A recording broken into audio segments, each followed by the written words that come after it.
Efesios, y como recordaréis, estuvimos viendo la semana pasada en el libro de Efesios. Bueno, hace 2 semanas estuvimos viendo un poquito el tema de lo que el apóstol Pablo enseña en el libro de Gálatas acerca de estar crucificado al yo. Y la semana pasada vimos un poco también lo que Pablo nos enseña, uno de los temas que toca en el libro de Efesios. Y uno de los temas que toca, que realmente es muy importante, salpicado en todos esos 6 capítulos, es la doctrina del Espíritu Santo. Es uno de los libros más carismáticos en ese sentido que hay en el Nuevo Testamento, porque habla bastante de la obra del Espíritu Santo. Y vimos en el capítulo 1 de Efesios, vimos que en los versículos 13 y 14 vimos que estamos sellados por el Espíritu y que tenemos también las arras del Espíritu Santo también. Vimos también en el capítulo 2, en el versículo 18, vimos que tanto los judíos como los gentiles, como nosotros, ahora tenemos una entrada, al Padre. Esa entrada la ha propiciado Cristo y tenemos el mismo espíritu, el mismo espíritu que tenemos para entrar delante del Padre en el mismo trono, etcétera, etcétera. Ya no hay 2 pueblos, sino uno solo. Bienvenido a los 2. Y vimos también en el capítulo 3, en el versículo 5, que una de las cosas que dice Pablo es que el Espíritu Santo, como sabéis, se ha ido revelando. Hay una revelación progresiva en la Escritura, en casi todo, por decirlo. En la doctrina del Espíritu Santo también. La doctrina que vemos en el Antiguo Testamento del Espíritu Santo de alguna forma está incompleta y se completa con lo que vemos en el Nuevo Testamento. Y el apóstol Pablo está diciendo que ahora ha sido revelado a los apóstoles y a los profetas de aquel momento. No está hablando de los profetas del Antiguo Testamento, sino de los profetas que había en la iglesia primitiva, el don de la profecía, los profetas que profetizaban. Le ha sido revelado acerca y por el Espíritu Santo acerca de lo que es la iglesia, acerca de la unión de los gentiles con los judíos también. Y después vimos también en el capítulo 3, también vimos que una de las cosas que hace el Espíritu Santo es que nos fortalece en el hombre interior, la persona en nuestro interior. Una de las cosas que hace el Espíritu Santo realmente es darnos la fuerza cuando no la tenemos. Entonces Él nos fortalece internamente. Eso fue un poquito lo que vimos de forma general en lo que vimos la semana pasada. Y ahora en el capítulo 4 Pablo vuelve a hablar del Espíritu Santo. Y ahora lo dice en los primeros 3 versículos. ¿Quién quiere leer el Efesios capítulo 4 del 1 al 3?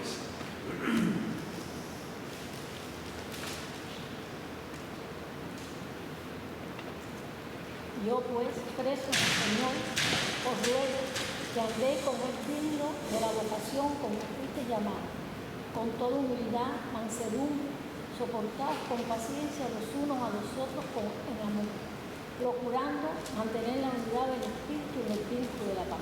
Muy bien. Fijaros que el apóstol Pablo está ahora, como dije la semana pasada, estos 3, los primeros 3 capítulos de Efesios son puramente doctrinal y los últimos capítulos del 4 al 6 son, digamos, la aplicación de esos 3 capítulos. Y Pablo está diciendo aquí, vuelve a reiterar la idea de que él estaba preso. Él dice, yo pues preso en el Señor. Si vamos al capítulo anterior, el capítulo 3, en el versículo 1, lo dice también. Por esta causa yo, Pablo, prisionero de Cristo Jesús, por vosotros los gentiles, y aquí vuelve a hablar de que estaba preso. Como recordaréis, estuvimos viendo también la semana pasada que tanto la carta a los Gálatas, a los Efesios, Filipenses y Colosenses son llamadas cartas de la cautividad, porque Pablo lo escribió en la cárcel. Pablo escribió en la cárcel en Roma, durante los 2 años que estuvo en Roma, escribió estas cartas, y aquí él expresa claramente que estuvo en la cárcel cuando escribe esta carta, ¿no? Yo pues preso en el Señor, y claro que manda un ruego, hace un ruego. Os ruego que andéis. Es interesante porque ahora si otro de los temas que habla muy en Efesios y que merece la pena estudiar también es la importancia del andar cristiano. Y él da una serie de enseñanzas sobre cómo tenemos que andar como cristianos. Y aquí está hablando de que los cristianos dice: os ruego que andéis como es digno de la vocación con que fuisteis llamados. Y tenemos, ¿quién es nuestro Padre? Dios. ¿Quién es nuestro Rey? El Señor, ¿no? ¿De cómo tenemos que andar? Como hijos de Dios, como hijos de luz, que también lo dice un poquito más adelante. O sea, si tenemos un rey, se espera que andemos como el ejemplo del rey. No sé, decimos, mi padre es rey, yo soy sinvergüenza, y si tú, bueno, pues al rey lo está poniendo aunque el rey, en la historia humana ha habido reyes muy buenos y sus hijos han sido unos sinvergüenzas, ¿no? Pero aquí, en este caso, es completamente diferente, ¿no? Tenemos que andar como hijos de Dios, como cristianos renovados, como personas que hemos creído en santidad, etc., ¿no? Que andéis como es digno de la vocación con que fuisteis llamados. Y fijaros que nos dice también que en esa vocación, en ese andar digno que tenemos como creyentes, tenemos que vivir con humildad, con mansedumbre, soportándonos con paciencia los unos a los otros, solícitos en guardar la unidad del Espíritu en el vínculo de la paz. ¿Qué os parece a vosotros todo esto que está diciendo el apóstol Pablo? ¿Qué os parece este cúmulo de cosas que nos está diciendo?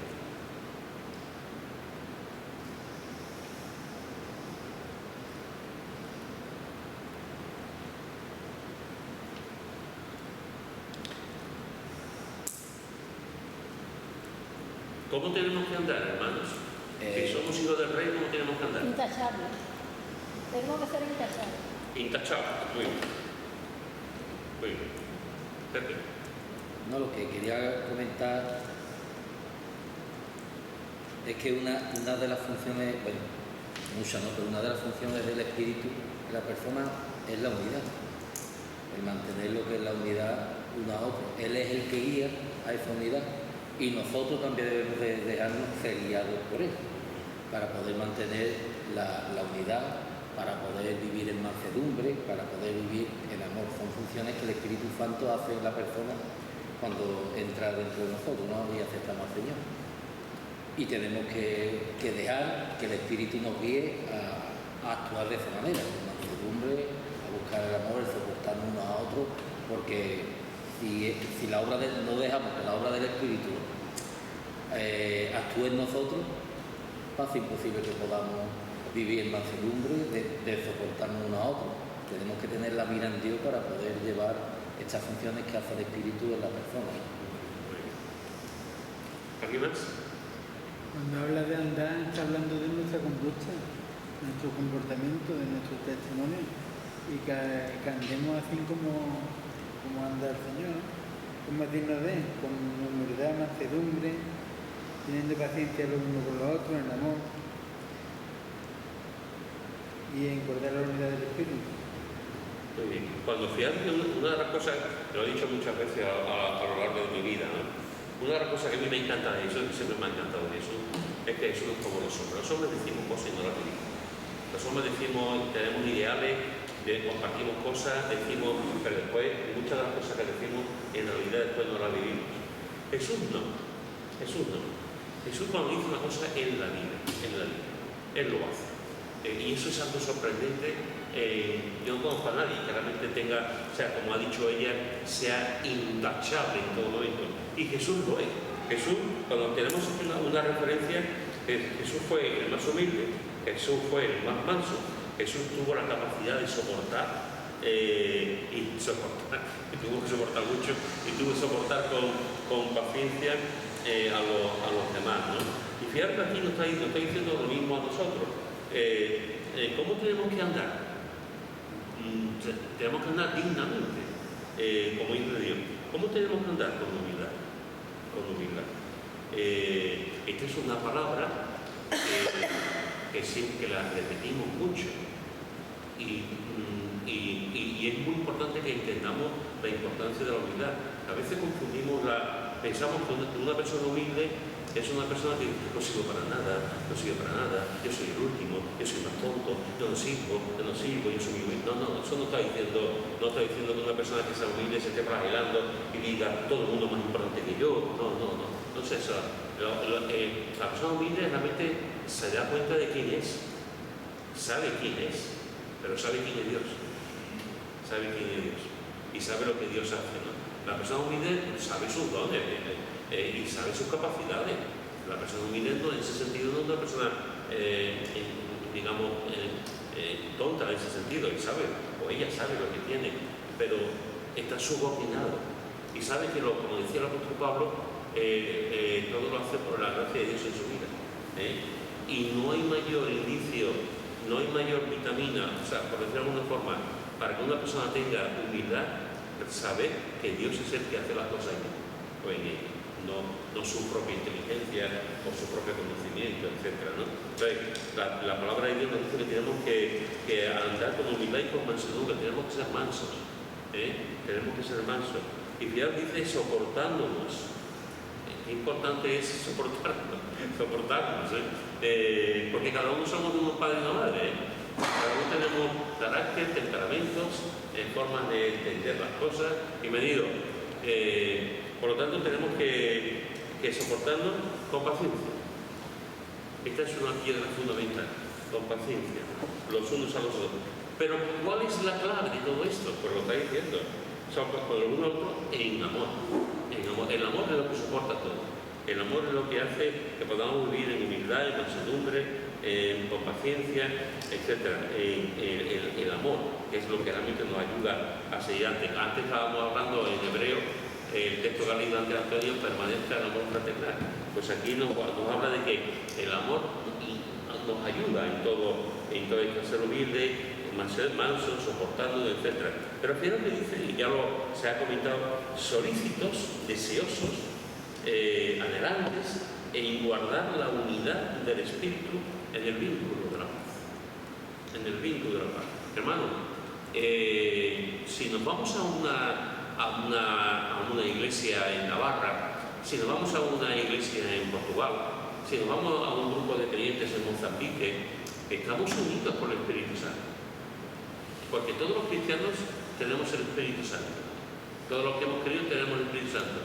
Esto es una maravilla. En la iglesia ahora mismo estamos aquí en unidad. No porque nosotros busquemos la unidad, que vamos a buscarla, ahora lo veremos, sino porque estamos unidos en el Espíritu Santo. El Espíritu Santo es el que ha provocado la unidad. Cuando hemos creído, al tener la sala, a tener el sello del Espíritu Santo, al ser templo del Espíritu Santo, inmediatamente cada uno de nosotros formamos parte de la Iglesia Universal. Hemos creído y formamos parte de la Iglesia Universal. Por lo tanto, y hay una unidad. Estamos unidos en Cristo, pero fijaros que nos dice que esa unidad del Espíritu está vinculada a la paz. Es muy difícil, y supongo que estarás de acuerdo conmigo, que yo diga estoy unido a Conso por el Espíritu Santo y le doy 4 bofetadas a Conso. No creo que estemos muy unidos, no creo que eso sea muy unido. O que yo diga estoy muy unido a Conso por el Espíritu Santo y Conso me ponga palito los pies cada vez que tenga oportunidad. No creo que eso sea muy unido. ¿Qué es lo que hace el Espíritu Santo? Nos da una de las cosas que hace es la unidad siempre procede de la paz. Y siempre viene de la paz. No hay unidad en guerra, no hay unidad en pelea, no hay unidad en disensiones. Hay unidad siempre en la paz. Y cómo una de las claves que nos está diciendo Pablo es que la unidad del Espíritu realmente se busca en la paz. Pero es que esa unidad del Espíritu se hace visible. Se hace visible. O sea, tenemos una unidad en el Espíritu todos los cristianos. Yo no conozco a cristianos que están en Tailandia, yo no conozco a cristianos que estén en China, no los conozco. Os conozco a vosotros. Y conozco a algunos cristianos por aquí, por allá, en tal. Pero una de las cosas que tenemos que ver es que la unidad se hace visible también. Se hace visible. Igual que se hace visible la unidad en un matrimonio. Un matrimonio se hace visible porque están unidos, están en amor, están juntos, viven juntos, etc. Pues cuando estamos en el Espíritu, en la Iglesia, esa unidad que ya ha proporcionado el Espíritu Santo se hace visible. ¿De qué manera se hace visible? Y tenemos que ser conscientes de eso. Dice, un cuerpo. Está aquí hablando de un cuerpo 10. Está hablando aquí que tenemos que ir al gimnasio. Está hablando aquí que tenemos que usar muchas cremas en el cuerpo y tenemos que ser saxonarios. ¿De qué cuerpo está hablando aquí? El cuerpo de Cristo, efectivamente. Una de las cosas que provoca la unidad y lo hace visible la unidad es la Iglesia. La Iglesia. Y esto parece una contradicción, hermano. Ustedes, cuando vamos al Nuevo Testamento, una de las cosas que vemos continuamente en el Nuevo Testamento, sobre todo en las cartas, a veces, hermano, idealizamos la Iglesia primitiva. La idealizamos. Le ponemos un lío a la Iglesia primitiva. Y es cierto que cuando tú vas a la Iglesia primitiva, sobre todo en los primeros capítulos del libro de los Hechos, la Iglesia primitiva era tremenda. Una iglesia unida, una iglesia que se amaba, una iglesia que tenía el favor del pueblo, que derramaba la gracia, que vendía las cosas para ayudar a los necesitados. Había una cultura, una espiritualidad de ayuda, de predicación, se juntaban todos los días, vivían con gozo, con alegría. Es decir, ese modelo que encontramos en la iglesia de Jerusalén es un modelo tan hermoso, tan precioso, lo que debe ser una iglesia, ¿no? Pero si después tú vas un poco a la historia y te vas un poco después a las cartas del Nuevo Testamento, ¿conocéis alguna iglesia que no tuviese disensión, carnalidad, divisiones, problemas, enemistades? ¿Conocéis alguna iglesia que podéis decir una? Como ejemplo, la peor, por una parte la mejor, porque era la que tenía más dones carismáticos, era la que el Señor había repartido más dones, y el apóstol Pablo se ocupa de decir ese tipo de dones en el capítulo 12, el capítulo 14.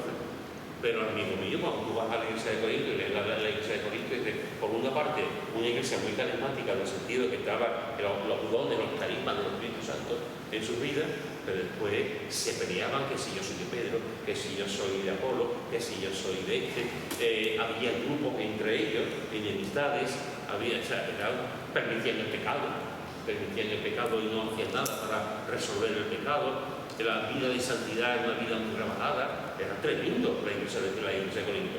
Así que, y eso es una de las iglesias que se habla más y de las más importantes, ¿no?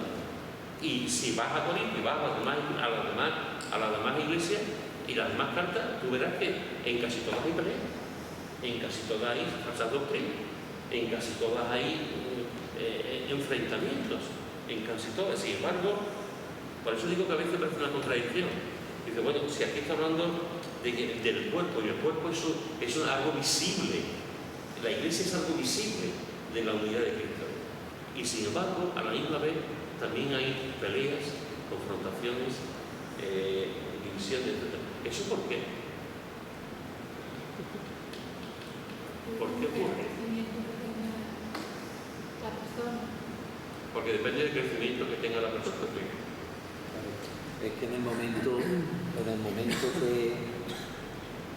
que en vez de poner la mira en Dios y las cosas de Dios lo ponemos nosotros mismos, la unidad se va echando a perder, se va destruyendo. Porque es verdad que la unidad es una cosa que hay que trabajarla, buscando la paz, pero también hay que trabajarla en tiempos revueltos. Es importante trabajar la unidad. Porque si mientras está todas las aguas calmadas es más fácil, está unido, pero cuando viene en tiempos revueltos es un poco más complicado. Entonces es una cosa que hay que ir trabajándola. Y si no ponemos los ojos en Dios, buscando esa paz, buscando esa guía del Espíritu Santo, pues al final esa unidad se pierde. Y es lo que pasó con la iglesia de Corinto. Me imagino que empezaron a poner las cosas carnales, más los deseos carnales que los deseos del Espíritu, y la unidad ahí pues se fue perdiendo poco a poco. Así es. Pero una de las cosas que es en qué forma el Espíritu Santo obra la unidad. Estamos unidos por el Espíritu Santo. Pero el Espíritu Santo, una de las cosas que provoca la unidad es precisamente la vida eclesial, la iglesia. Y hay una visibilidad, hay una visibilidad de lo que es la iglesia a través de la vida de los creyentes en la propia congregación. Y eso la gente de la calle lo ve. Y lo ven también los mismos miembros de la iglesia. Y tenemos que luchar en la medida de lo mejor, desde el punto de vista espiritual, por ser solícitos en la unidad del cuerpo, la unidad de la iglesia. Como muy bien ha dicho Pepe, ya era un hombre experimentado, cuando todo va bien, vamos bien, vamos bien. Cuando un matrimonio va bien. Cuando se tiene que luchar más en el matrimonio, cuando se tiene que luchar más en la relación con los hijos, cuando se tiene que luchar más en la iglesia, precisamente es en los momentos complicados, en los momentos malos, momentos difíciles, donde ahí cada uno tiene que poner y conservar esa unidad entre todos. Hay muchas iglesias que se dividen, hermanos, muchas iglesias. Prácticamente de todo, yo de las iglesias de Sevilla y provincia, dando 3 o 4, la mayoría de las iglesias se han dividido. Y eso es algo lastimoso. Eso es algo lastimoso. Y tenemos que procurar, cada uno, en la esfera en que tenemos, dentro de nuestra responsabilidad, tenemos que procurar que el cuerpo no se divida, la iglesia no se divida, porque somos un cuerpo, hermano. Somos un cuerpo con diferentes miembros, con diferentes capacidades, pero un cuerpo de fe y un espíritu. Tenemos un mismo Espíritu Santo, no tenemos el espíritu de los lunes, el espíritu de los viernes. no tenemos el espíritu del verano y el espíritu del invierno. Tenemos un mismo espíritu, todos, mismo Espíritu Santo, y todos tenemos, eso es algo hermosísimo, ¿no? Tenemos un espíritu, como fuisteis también llamados en una misma esperanza de vuestra vocación. Una esperanza. A veces el pueblo de Dios, al pueblo de Dios se nos ha llamado muchas veces, ya no se llama, antes al pueblo de Dios se llamaba el pueblo del libro, porque llevábamos la Biblia. Y la gente nos veían a los creyentes con la Biblia por la calle y se llamaba el pueblo del libro, todo era la Biblia. Hoy en día, como llevamos un móvil y cuando llevamos la Biblia, ya no se nos dice el pueblo del libro, pero se nos sigue diciendo en muchas ocasiones el pueblo de la esperanza. Hay mucha gente cuando pasan cosas que están tristes, deprimidos, pero el creyente, como dice aquí, tenemos un cuerpo, un espíritu, como fuisteis también llamados a una esperanza. Tenemos la esperanza, hermano, de la segunda venida de Cristo. Tenemos la esperanza de que Jesús va a venir por segunda vez. Tenemos la esperanza de que vamos al culminar nuestra redención, vamos a estar en la misma presencia de Dios el Padre. Esa esperanza la tenemos los cristianos. No la tiene el mundo, no la tiene el mundo. Esa esperanza la tenemos los cristianos. Y esa esperanza nos da seguridad, nos da ánimo, fortaleza de saber que un día esta vida no se consume aquí, sino que es el preámbulo de una vida en la que vamos a estar continuamente con el Señor, la esperanza. Y ahora que después dice un Señor, un Kyrios, un solo. No está Jesús y el César, no está Jesús y Menganito, no está Jesús y... no, solamente un Señor, nada más, un Señor. Una fe, aquí podemos entender la fe desde el punto de vista de la salvación, una fe que salva. Todos estamos aquí porque hemos creído en Jesús como nuestro Salvador, pero también se puede entender la fe desde el punto de vista de la doctrina. La fe es la que salva, pero también la podemos entender como el cuerpo de doctrina, como el estudio de la fe que nos alimenta, que nos edifica en el estudio de su palabra. Un bautismo.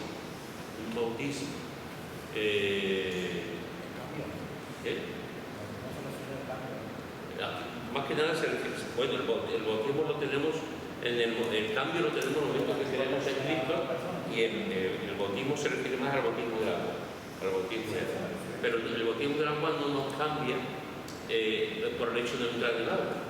Somos cambiados a través de Cristo, cuando hemos creído en Cristo. El bautismo, como todos sabéis, es un símbolo de lo que es cuando entramos en el agua. Es como si tuviésemos nuestro viejo yo, nuestro viejo hombre, era sepultado, como dice Pablo en Romanos, en el capítulo 6 del agua, y cuando salimos del agua somos el nuevo hombre, la nueva criatura. Estamos limpios de nuestros pecados, hemos sido limpiados. Pasó algo. Pues fijaros que en este caso, pues tenemos un mismo bautismo, todos, todos. Hemos sido bautizados en agua. Por supuesto hemos sido bautizados en el Espíritu Santo también, en el momento en que creímos, ¿no? Pero estamos bautizados en... La iglesia primitiva le daba mucha importancia al bautismo, no lo olvidemos, La iglesia, y tú ves al libro de los Hechos y tú ves que la persona se convertía e inmediatamente se bautizaba. Inmediatamente.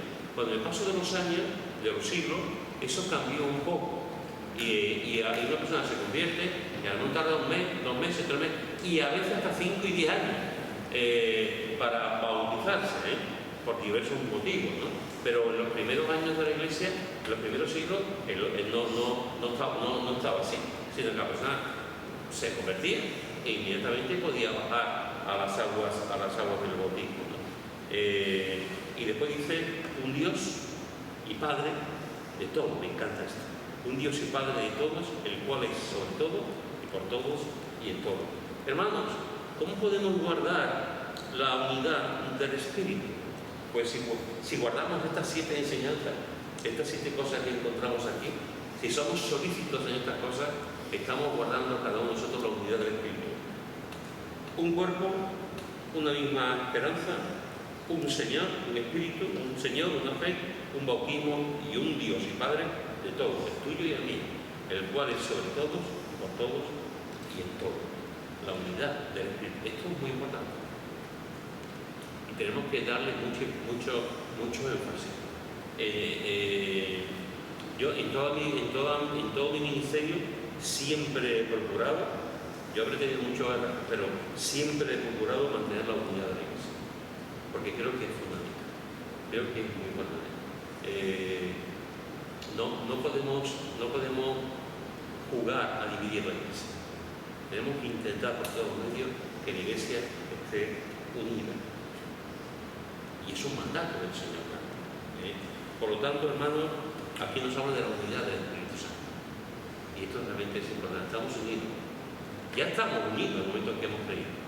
Pero si vivimos estas cosas también, visiblemente estamos ejerciendo la unidad de la iglesia.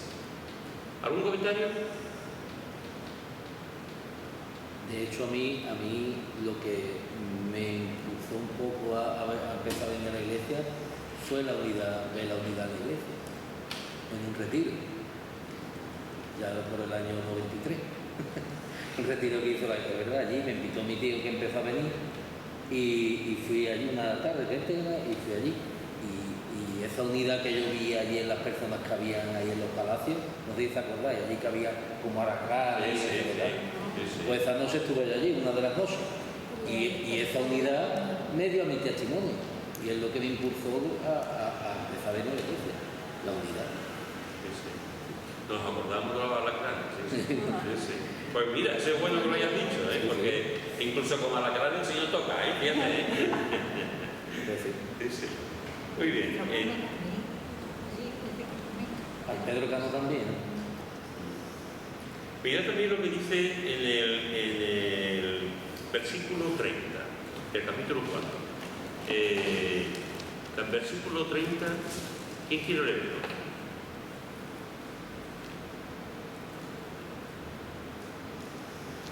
Y no confisteis el Espíritu Santo de Dios, con el cual fuisteis sellados para el día de la redención. Muy bien, la semana pasada tocamos un poquito el tema, pero finalmente está diciendo aquí, no entristezcáis, no contristéis al Espíritu Santo de Dios. Y vuelve a incidir lo que ya vimos en el capítulo también, en el capítulo 1, vuelve a incidir que fuimos sellados para el día de la redención. No contristéis al Espíritu Santo de Dios. Y la pregunta, hermano, es, ¿y cómo podemos contristar al Espíritu Santo de Dios? No obedeciendo, fundamentalmente. no obedeciendo. ¿Qué más? El 31 parece como que da una aclaración a lo que dice, ¿no? Sí, sí. De hecho, el 31 nos está diciendo algunos de los motivos por el que contristamos al Espíritu Santo de Dios. Volviendo al mundo. Y antes también, ¿no? ¿Cómo? Y antes también. Y antes también. Está en medio. Sí, sí. Léelo. ¿El qué? Antes, ¿no va a leer 29? Ah, el 28 con eso.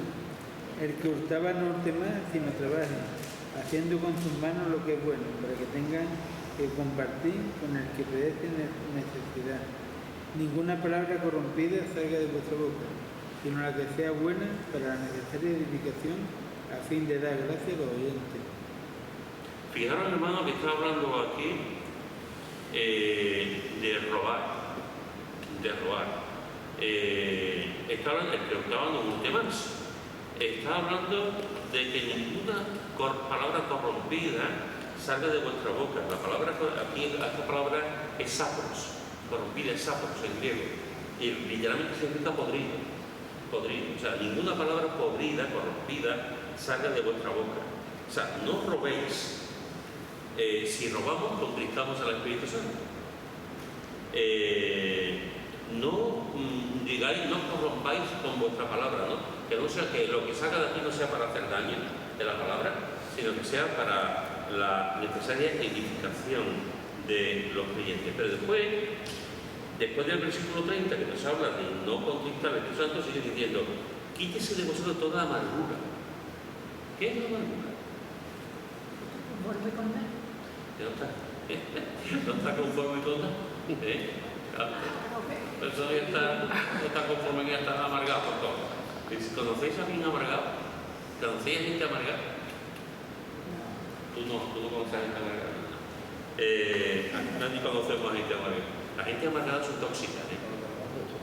La gente amargada es tóxica. Cuidado con eso, hermano.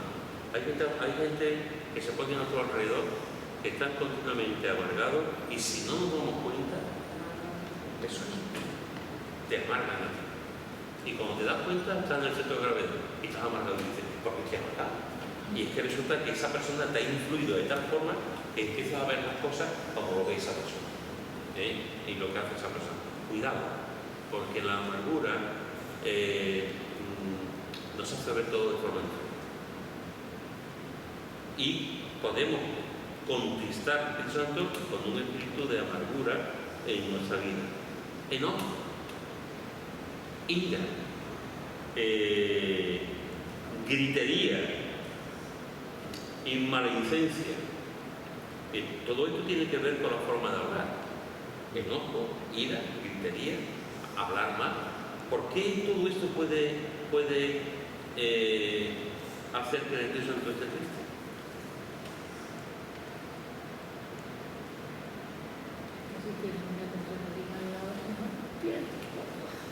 Porque el Espíritu Santo es todo lo contrario, ¿no? Eso es. El Espíritu Santo es todo lo contrario, hermanos. Pero fijaros que esto parece... Mirad, nosotros vamos a hablar, vamos a... alguien que no conozca al Señor, ¿no? Alguien que nunca haya venido a la iglesia, que no sepa nuestros métodos, lo que hablamos, cómo decimos las cosas, cómo lavamos. Esa es la primera vez. Y nosotros le decimos: ¿tú sabes lo que es contristar al Espíritu Santo? Primero no se va a enterar de nada, porque no sabe lo que es el Espíritu Santo, ni sabe lo que la Biblia habla del Espíritu Santo y tal, ¿no? Pero suponte que al menos entiende algo del Espíritu Santo. Una persona digamos, con cierta lógica, puede decir: bueno, yo no sé mucho, yo no sé lo que ustedes conocéis, pero yo entiendo que si alguien me habla de que el Espíritu Santo se contrista, yo me imagino que se contristará matando a alguien. Yo mato a una persona, y si el Espíritu Santo se va a contristar. Si yo engaño a mi esposa, vamos, me imagino que el Espíritu Santo se va a contristar, ¿no? Podemos entrar si no, o si yo robo una una cantidad enorme. Pero fíjate que lo que está diciendo aquí no está hablando de cosas súper importantes, en el sentido que le puede dar el mundo. Aquí está hablando: quítense de vosotros la amargura, quítense de vosotros el enojo, y la ira, Hermano, enojo e ira, vaya pareja. Vaya pareja. Es que tú conoces a alguien que se enfade y cuando se enfada no deja que tire con cabeza. Personas que rompen, que enseguida le dice algo y salen sapos y culebras por la boca. Y tú dices, pues si nada más que te pregunto por la boca. y empiezan a salir cosas y cosas y cosas. Perdemos muy pronto el control. Y gritar. España es un país que grita mucho. Los españoles gritamos mucho. Tenemos una forma de hablar tan alto. Gritamos mucho, ¿no? Hay otro. Me han hecho llorar y sí, porque me grita. Pero es que yo soy así. Sí. Cada uno. Y cuando viene gente, sobre todo cuando vienen hispanoamericanos, como ellos hablan también tan suave, hablan así, y cuando me escuchan a los españoles, parece que estamos enfadados. Parece que estamos enfadados, parece que estamos. Tenemos el tono de voz tan alto, hablamos tan alto. Creo que somos el segundo país del mundo donde hablamos de una forma tan que parece que estamos enfadados, hablamos muy bien. No recuerdo muy bien, no sé cuál es el momento, no me acuerdo ahora, lo buscaremos. ¿Cuál es el primer país del mundo en tener la voz más alta, ¿no? El volumen de voz. Pero fijaros, no sé si los italianos, no sé. Pero fijaros que nos está diciendo que cuidado con todo esto, cuidado con la amargura, ¿no? La ira, la gritería, el hablar mal, la maldicencia, por supuesto la malicia, ser malos, actuar con malicia, buscar siempre el malestar de la persona, dejar que la persona esté siempre pisotear si es posible a la persona, dejarla en mal lugar, ¿no? Es ir por la persona. Entonces nos dice, si todo esto nos dice el que hurtaba, el que no habla para edificar, sino que su habla está corrompida, el que está amargado, la persona que se enoja, que se ira, que grita, que maldice, que tiene malicia, nos dice que podemos contristar al Espíritu Santo. Pero no está hablando de matar a nadie, no está hablando de hacer un mal increíble, está hablando de cosas, hermanos, de cosas, permitirme esta expresión, muy ordinarias, entre comillas, cosas muy normales. Como antes vimos que andéis como dignos del Evangelio, y nuestra conducta, nuestro caminar, que no andemos de esta manera. Eso es. Como dijiste al principio. Eso es. Yo recuerdo, a veces cuando tú le dices a una persona, ¿puedes dar tu testimonio? ¿Cuántas veces me ha pasado a mí que he dicho a un hermano? ¿Puedes dar tu testimonio? Y lo primero que me dice, no todo el mundo, pero hay gente que me dice, Pedro, yo mira el testimonio, porque es que yo no he hecho nada, yo no he robado, no he consumido droga, no he hecho nada malo, yo me he convertido en una casa cristiana de que nací. ¿Qué testimonio voy a dar? Hay otros testimonios de personas que han usado pistolas, personas violentas, personas que han hecho el mal, que han entrado a la cárcel. Pero cuando tú hablas con una persona, cuando tú le dices a una persona que voy a dar su testimonio, hermano, normalmente no somos conscientes de lo que Dios hace en nuestra vida. David Bow, que fue misionero y el pastor fundador de la iglesia, fue mi segundo pastor, David Bow. David Bow era militar y según yo recuerdo que él decía que cuando se convirtió, una de las cosas que el Señor le hizo, de las primeras cosas que el Señor hizo en su vida, fue quitarle las palabrotas, el hablar mal. Hay personas que no matan a nadie, pero sus palabras son tal, y nada más saben decir palabrotas. Este señor que está aquí a la izquierda, una de las cosas que él cuenta cada vez que cuenta su testimonio es que él era un mentiroso muy impulsivo, una persona que siempre estaba mintiendo, él tenía un máster de mentira. Y una de las cosas que el Señor hizo en su vida, cuando él conoce a Cristo, es poder darse cuenta que se podía conformar, que le puede mentir. Entonces, era una cosa, ¿no? Una cosa muy normal, porque damos por normal la mentira, porque damos por normal el que digamos palabrotas, ¿no? Hay gente que era, mi abuela era palabrota tras palabrota, era una metralleta. Mi abuela era la costumbre, la cosa, ¿no? Pues ese tipo de actitudes, ese tipo de cosas, cuando nos convertimos, el Señor lo quita. Nosotros nos dimos cuenta de que mi cuñado se convirtió porque dejó de decirla. ¿No de qué, Emily? Se dejó de decirla. Ah, palabrota. Mi cuñado era siempre la boca, pero sin embargo cuando empezó a venir y ya él conoció que lo quería casar por el tiempo, decía no, pero me confundí porque bueno, una confusión que tenía también. Eso es lo que hace.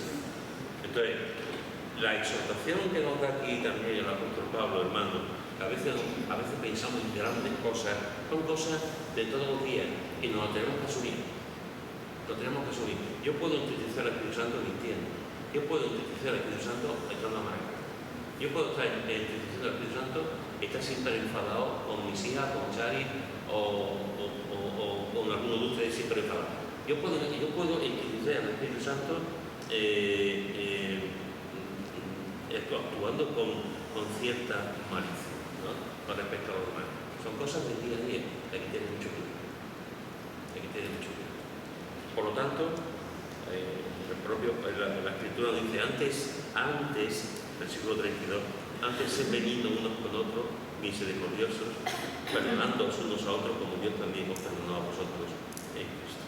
Por lo tanto, hermanos, estamos viendo que hoy estamos viendo que la importancia de la unidad del Espíritu Santo.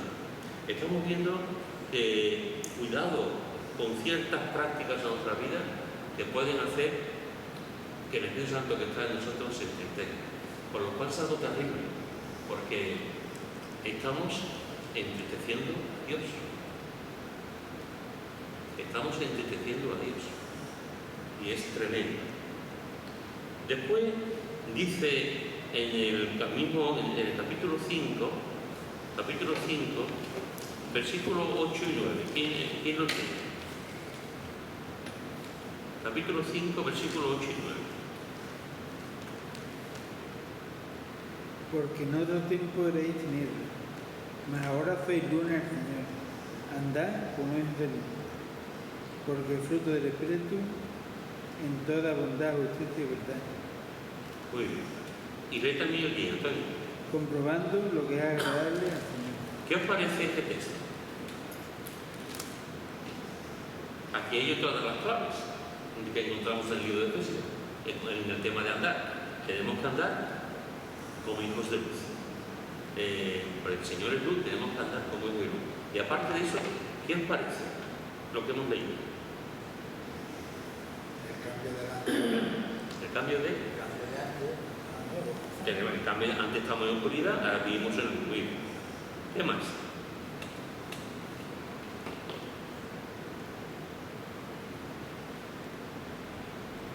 Nos da aquí una pauta, ¿no? Para cómo es vivir en luz, ¿no? A través del fruto del Espíritu.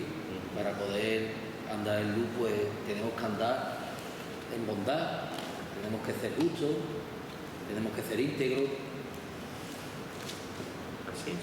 Porque eso es lo que le agrada al Señor. Amén. Verdadero. Amén. Importante. Así es.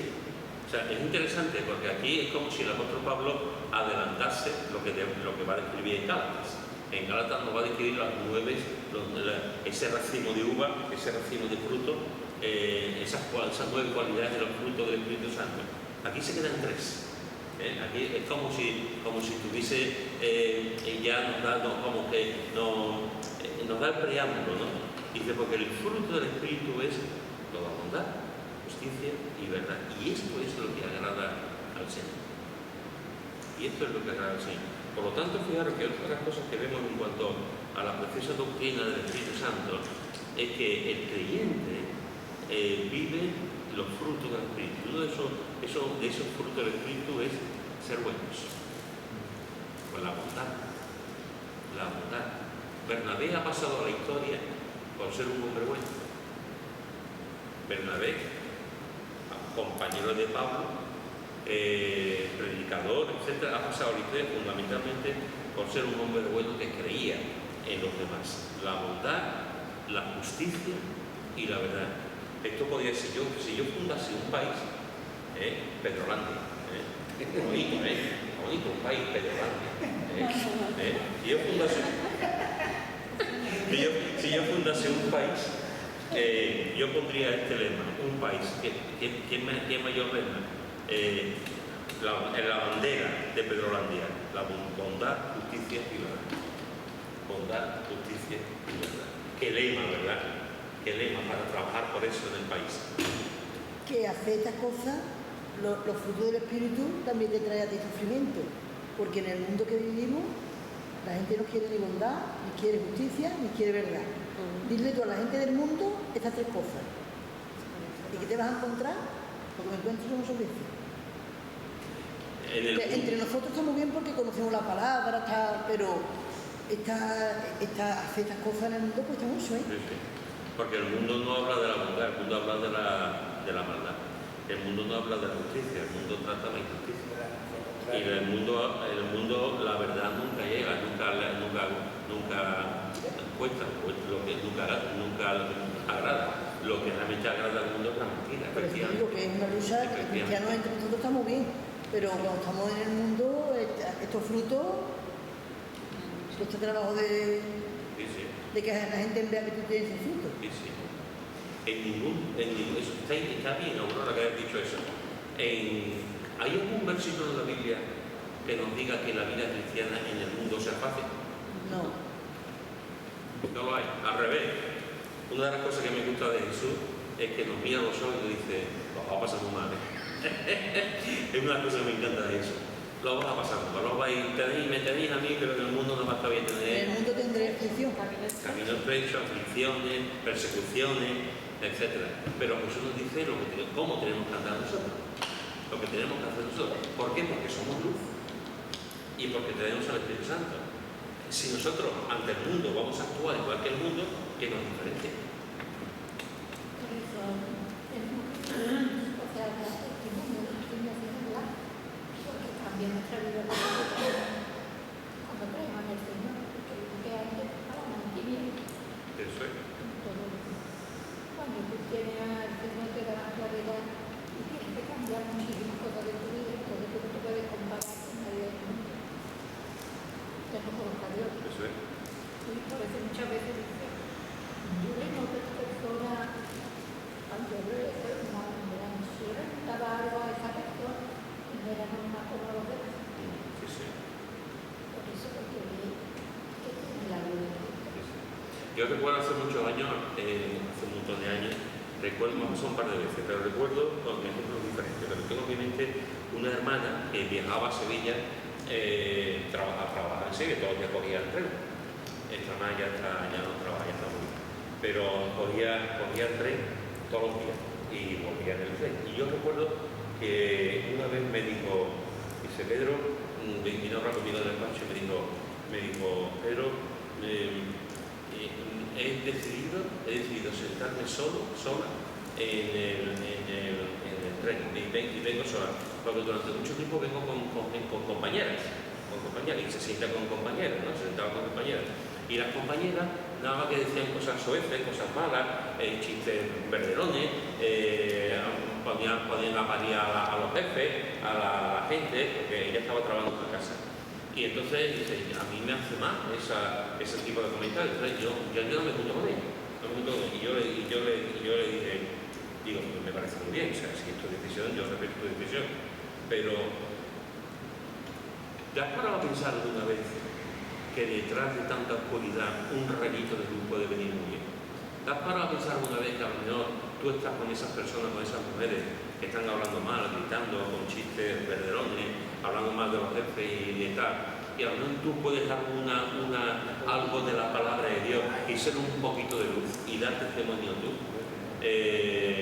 Entonces ella me dijo, no, la verdad es que no lo he pensado. Pues digo, eso es algo que nosotros no podemos, desgraciadamente muchas veces decimos, nos retraemos, nos vamos para atrás, estamos en el mundo es tan malo y tal, que dice, bueno, entre nosotros nos convertimos sin querer en un gueto. Nos convertimos en un gueto, nos reunimos entre nosotros, somos una familia muy feliz, pero no compartimos el evangelio con nadie. Entonces, el mundo trae eso y tenemos que ser conscientes. El mundo trae sus problemas, sus luchas, sus problemas, sus cosas, y el creyente tiene que estar ahí para ser luz. Si nosotros no somos luz, ¿quién lo va a ser? Me acordé ahora de lo que dijo con la hija de Pablo y Sofía.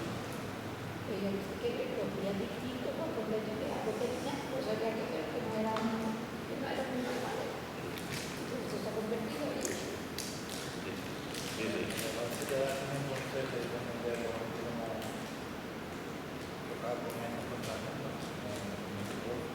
A ver, dice, y no participéis en las obras infructuosas de las tinieblas, sino más bien reprenderlas. eso es. Dando ya consejo de Sí, sí. se pueden apartar de ellos.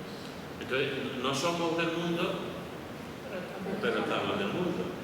Entonces, si nosotros que somos luz y sal, no compartimos la luz y el sal y nos apartamos porque nos sentimos mal, Y que no somos menos mal que siempre ha habido alguien, menos mal que aún así ha habido alguien que me ha predicado el Evangelio y te ha predicado a ti el Evangelio. Si tú no compartes el Evangelio con nadie, ¿quién predica? Dios puede hacer que prediquen las piedras y que los burros hablen, pero lo normal es que seamos nosotros los que hablemos. ¿Te iba a decir algo, Carlos? que digo que no somos tampoco perfectos. Y eso yo siempre lo he dicho, siempre cada vez que la leo, digo, si nosotros nos vamos a apartar de la gente que tienen en el mundo, que no conocen a Dios y que hacen cosas que nosotros antes hacíamos, o similares, ¿cómo van a conocer a Dios? Todo el mundo, a alguien se le acercó, a mí mismo se me acercaron porque estaba llorando, al otro porque lo vieron decir tal cosa, y no es de una sola vez, eso es una constancia, porque tampoco una persona puede hablar hoy y el otro día ya va, eso es queserillo, pero es verdad, como tú decís, el mismo Jesús, la prostituta no dijo que tenga limpio de culpa que tire la primera piedra, porque es que todos tenemos efecto, quizás no al punto ese, pero tenemos. Una de las cosas que le decían a Jesús era que se juntaba con gente de mala vida, se juntaba con la gente que los fariseos no se juntaban. Y de eso tenemos que aprender.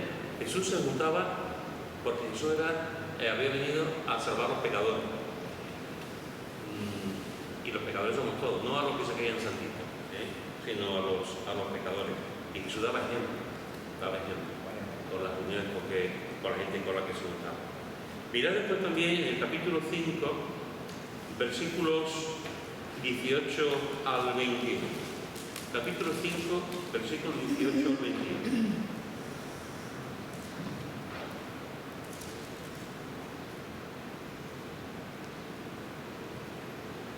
Y lo lee.